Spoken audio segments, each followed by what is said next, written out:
बातमी साताऱ्यातून आहे। सातारा जिल्ह्यात सध्या मुसळधार पाऊस सुरू असून जिल्ह्यातील नद्यांच्या पाणी पातळीत वाढ होतीये। सध्या कृष्णा नदीच्या पाणी पातळीतही वाढ झाल्यामुळे मरढे गावच्या छोट्या पुलावरून पाणी गेलंय। गावाकडे जाणारा रस्ता सध्या पाण्याखाली गेलाय, त्यामुळे गावाचा संपर्क तुटलेला आहे। जिल्हा प्रशासनाने या भागात कोणीही पाण्यातून प्रवास करू नये असं आवाहन केलंय।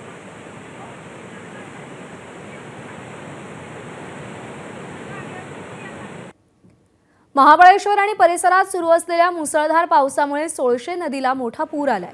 या पुरामुळे येरणे गावासह परिसरातल्या 5 गावांचा संपर्क तुटला असून स्थानिक नागरिकांचं जनजीवन विस्कळीत झालंय। एबीपी माझाकडे नागरिकांनी मोबाईलवर संवाद साधताना मदतीची याचना केली आहे।